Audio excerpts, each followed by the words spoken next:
Hello students, welcome to Shiny Maths. 9ஆம் வகுப்பு பயிற்சி 7.3ல் 2வது கணக்கு பார்க்கலாம்.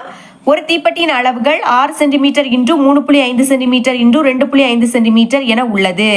இதே அளவுகளை உடைய 12 தீப்பெட்டிகள் கொண்ட ஒரு கட்டின் கன அளவை காண்க. இப்போ நம்ம என்ன கண்டுபிடிக்கணும்னா 12 தீப்பெட்டிகள் கொண்ட ஒரு கட்டோட கன அளவை தான் கண்டுபிடிக்கணும். அது கண்டுபிடிக்கணும்னா நான் ஃபர்ஸ்ட் ஒரு தீப்பெட்டியோட கன அளவு கண்டுபிடிக்கணும். கண்டுபிடிச்சிக்கிட்டு அதை 12ஆல் பெருக்கிட்டோம் அப்படின்னா நம்மளுக்கு ஈஸியா ஆன்சர் கிடைச்சிடும். ஓகே, இப்போ ஃபர்ஸ்ட் ஒரு தீப்பெட்டியோட கன அளவு கண்டுபிடிக்கலாம். இங்க நம்மளுக்கு மொத்தமா 3 மதிப்பு கொடுத்துருக்காங்க. அப்போ அந்த தீப்பெட்டி கனச்செவ்வக வடிவத்துல இருக்கும்.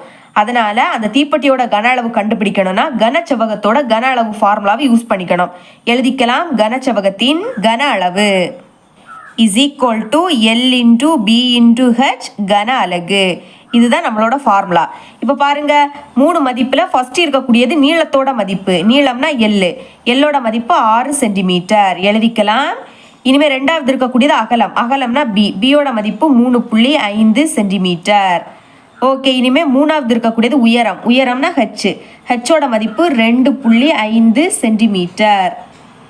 இப்போ மதிப்பு எல்லாமே ஃபார்முலாவில் பிரதியிடலாம். எல்லோட மதிப்பு 6 இன்டு பியோட மதிப்பு 3.5 இன்டு ஹெச்சோட மதிப்பு 2.5 பெருக்கிடலாமா? ஃபர்ஸ்ட் 3.5ஐயும் 2.5ஐயும் பெருக்கலாம். 3.5 2.5 5 25, அப்போ 5 பாக்கி 2, 3 15, 15 கூட 2 கூட்டினா 17, 5 10, 0 பாக்கி 1, 3 6, 6 கூட 1 கூட்டினா 7 கூட்டிடலாம். 5 7, 7 1 கூட்டினா 8.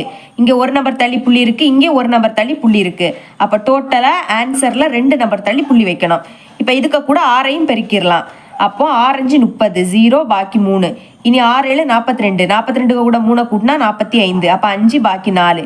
இனி 6 8 48, 48 கூட 4 கூட்டினா 52. இங்கே 2 நம்பர் தள்ளி புள்ளி இருக்குது, அப்போ நம்மளும் 2 நம்பர் தள்ளி புள்ளி வைக்கணும். லாஸ்ட் இருக்கக்கூடியது 0, அதனால அந்த 0 வேண்டாம்.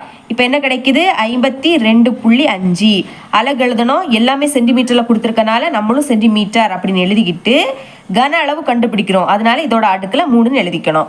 இதுதான் என்னன்னா ஒரு தீப்பெட்டியின் கன அளவு. அதை அப்படியே எடுத்து எழுதிக்கிட்டேன். இப்போ நம்ம என்ன கண்டுபிடிக்கணும்? 12 தீப்பெட்டிகள் கொண்ட ஒரு கட்டின் கன அளவை கண்டுபிடிக்கணும். கண்டுபிடிச்சிடலாம். 12 தீப்பெட்டிகள் கொண்ட ஒரு கட்டின் கன அளவு இஸ் ஈக்குவல் டு, இது எப்படி கண்டுபிடிக்கணும்? 12க்கு கூட ஒரு தீப்பெட்டியோட கன அளவை பெருக்கிட்டாலே போதும். ஓகே, பெருக்கிடலாமா? 52.5ஐயும் 12ஐயும் பெருக்க போகிறோம். 5 10, 0 பாக்கி 1, 2 4, 4 கூட 1 கூட்டினா 5. இனி 5 10, அடுத்த 1 வாய்ப்பாடு மேலே இருக்கிறது அப்படி எழுதிட்டாலே போதும். 5 2 5 கூட்டிடலாம். 0 5 5 கூட்டினா 10, அப்போ 0 பாக்கி 1, 2 1 கூட்டினா 3, 5 1 கூட்டினா 6. இங்கே ஒரு நம்பர் தள்ளி புள்ளி இருக்குது, அப்போ நம்மளும் ஒரு நம்பர் தள்ளி புள்ளி வைக்கணும். லாஸ்ட் இருக்கக்கூடியது 0, அதனால அந்த 0 வேண்டாம். இப்போ என்ன கிடைக்குது? 630 எழுதிடலாமா? 630 அலகு எழுதணும். எல்லாமே சென்டிமீட்டரில் கொடுத்துருக்கனால நம்மளும் சென்டிமீட்டர் எழுதிக்கிட்டு கன அளவு கண்டுபிடிக்கிறதுனால அடுக்கில் 3ன்னு எழுதிக்கணும். இதுதான் நம்மளோட ஆன்சர். அப்படி அதை தனியாக எடுத்து எழுதிருங்க, சரிங்களா? ஓகே, இவ்வளோ தான் இந்த சம். இது உங்களுக்கு கிளியராக அண்டர்ஸ்டாண்ட் ஆயிருக்கும் நம்புறேன். தேங்க்ஸ் ஃபார் வாட்சிங்.